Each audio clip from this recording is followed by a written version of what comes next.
20 of the self-defense ones, I didn't see any authority on, I think it was 19 and 20, Your Honor. 19 and 20? Yeah. And I think they were basically trying to imply that if you continue the fight, you have to cease and desist at some point, or there's no self-defense. And again, I haven't seen any case law on that. So when I'm looking at the self-defense instructions, I see it starts at 14 and ends in 20. I can tell you that all but one, and the one we had footnoted, Mr. Perkle, if my footnote is from a case on mutual combat, are from Runyon, except for Runyon is a death.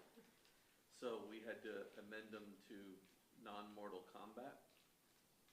So let me go to 19. It's like the last two. We get a copy for Mr. Arnold, so he has a paper copy. Yeah, that is directly from, 19 is directly from Runyon. That's the clear and present danger. No. If person uses force against another. Yeah, that's not. That's not the one you're complaining about? Oh, you added this.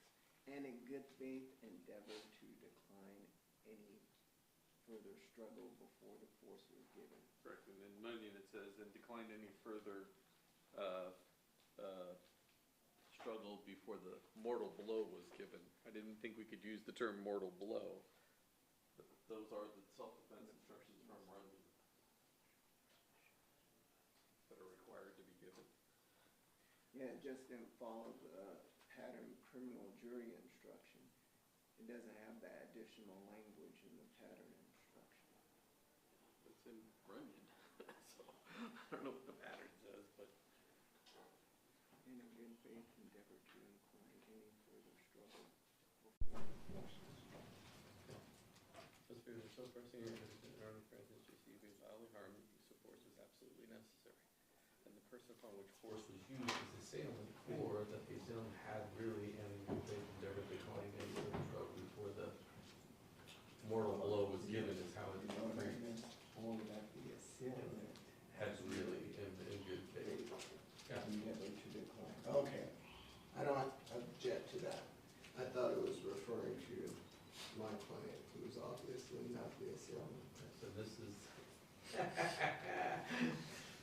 and then 20 is directly from the case that's still good law. Well, one would be safe. In mutual combat, you don't have the right to self-defense or the no retreat rule. Person who voluntarily enters into mutual combat is not entitled. Yeah, I was just wondering where the authority was on this. There's a footnote on the bottom. Woman. I just want to look at that case, Your Honor. The 19, after I reread it, I don't object. I just want to make sure Wellness says that. I'm sure it does. By the intelligence unit at the Clark County Detention Center, and both Mr. Davis and Mr. Hamilton get charged with the unlawful use of force or violence by a prisoner, as well as challenged to fight for mutual combat inside the Clark County Detention Center. That's this case. It's that simple. At the end of this case, we're going to ask you, by your verdict, to tell Mr. Davis what he did here was unlawful. Thank you. Thank you, Mr. Doctor.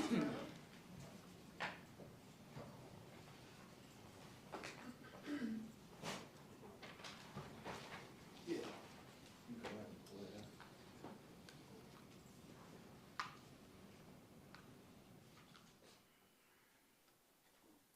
Good. You can play it.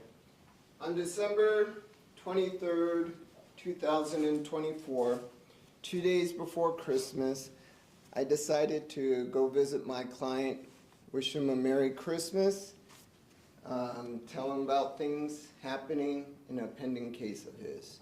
That was the attorney contact visit. They escorted him back to the cell, and he didn't know that Mr. Hamilton was present. What you will hear is nobody else is supposed to be present in that room.